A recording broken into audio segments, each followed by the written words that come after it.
that exist right now and why you're going to be different.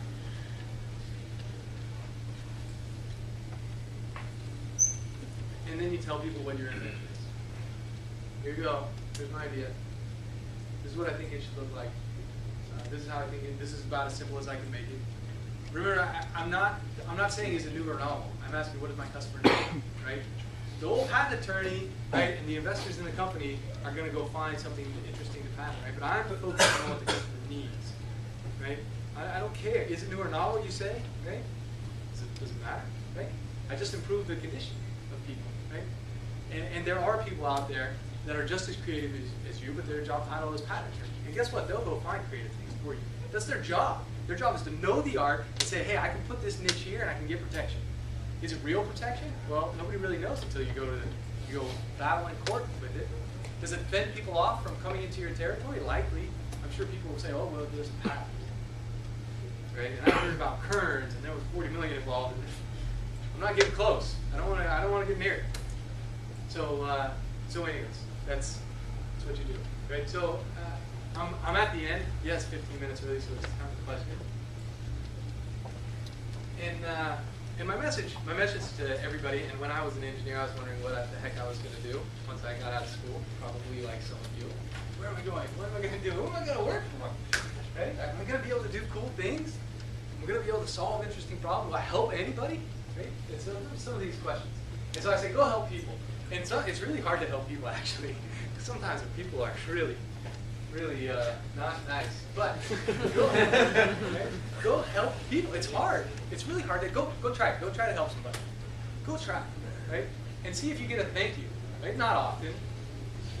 It's not as easy as it is, but you got to go help people. Go help people anyways. Right? You'll feel good. I promise you. I usually do.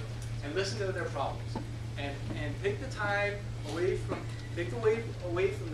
the studying and reading of the book, and listen to what people need. Listen to what people are asking for. What do I need? What's my problem? Right? Go find that problem, and then think about that problem, and observe them, right? And find a solution for them. Right? All great technologies provide value to people. There's not, I won't find a famous patent law case or a famous patent that didn't have some kind of larger impact on society that was useful for people. Right? It's always a people story. And great technologies provide value to people. Right? Why do I get up and work every day and go? I'm working on a probe card, right? And you're like, oh, dude, it's a probe card. Yeah, but it's changing the way that we manufacture semiconductors. We're driving the cost down, right? I mean, on the 16 gigabyte chip that I bought for $40, right? I helped. I was there. Right? Oh, maybe I wasn't there. Maybe they weren't using my thing, but I'm playing in that field and I'm making new products for these people to test their devices, right? So that's interesting to me. When I frame it in that, and then I think, oh yeah, I am helping people. And by the way, I'm learning it. Right? It's probably a job where you can learn a lot of interesting things. And there are processes. These are problems. People have thought about these problems. There are processes that exist to come up with a new idea, right? People aren't as creative or as genius as you may give them credit for, right? Well, thank you, right? You gave me a lot of credit, but by the way, I don't deserve it, right? I'm using a simple process, right? To fool you, right? To think that I was coming up with these wild ideas, right? No, there's just people have thought about this, right? And the value that you add is with the new problems, with the new technologies that are available, the new materials that are available. Oh, now that I have this, I can put it here, and I can do this new thing which couldn't be done before. That's neat, right? So, file patents as a strategy to promote the progress of science and protect your ideas. If you go back to our founding fathers' ideas, you know, that the patents were here to promote science and help people, which is what you're trying to do anyways. And even the people that I need to talk about that are very angry about the patent system, oh god damn it, Eric, it doesn't do what it should do. It doesn't promote science, and it slows technology. Well, okay. That doesn't need to be your motivation, right? To help people. So, and have a lot of fun. Engineering and innovation is a lot of fun, and I challenge all of you to go come up with some new and interesting ideas and help some people. And so that's it. That's the process. And I'd be happy to entertain questions that you have now. Although I am greatly fearful of some very difficult questions that might come. So try to dodge it.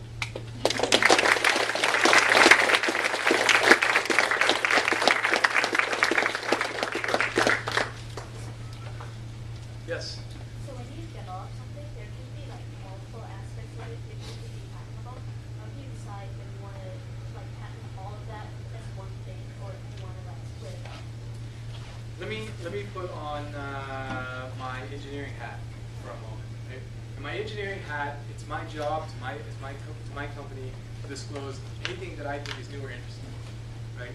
And so what I do is I usually put all of these ideas inside of a disclosure, and I usually say, hey, I think this is a neat idea, and this is another neat idea, and this is another neat idea, but I think this one idea is probably the neatest idea.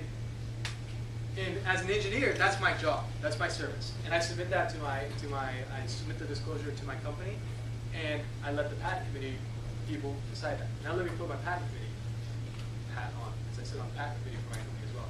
And what I'm looking for is how do I protect the core needs of my customer, right? And okay, this thing came in and it has 5 different distinct patents. Well, guess what? I actually don't have to decide. I can file the patent with all 5 things in there, and what I'll get back from the USPTO is, I believe it's called injunction. It's basically it says, hey, these 2 items, we believe these 2 items are patently distinct. We believe that this idea can act independently of this idea, right? And this is how you get divisional applications. So I don't actually have to decide. You can decide if you want, but usually the patent process has an interesting way of separating these things. But usually the rule of thumb, to give you the simple, I should have given you a simple answer first. I apologize. Walked around. Is that if 2 things can live independently, then they're 2 different inventions. More questions? Yes.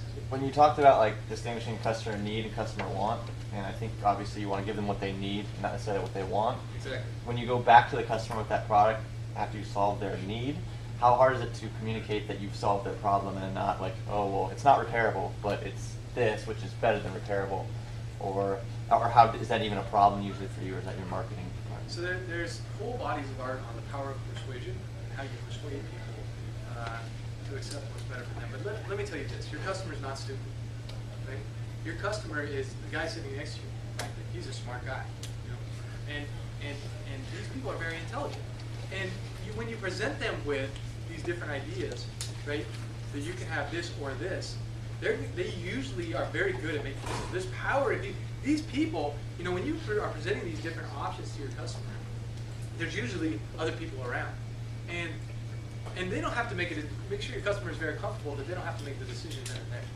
But here are options for you to try out, and you can let them know what you think the benefits are. By the way, this is your job.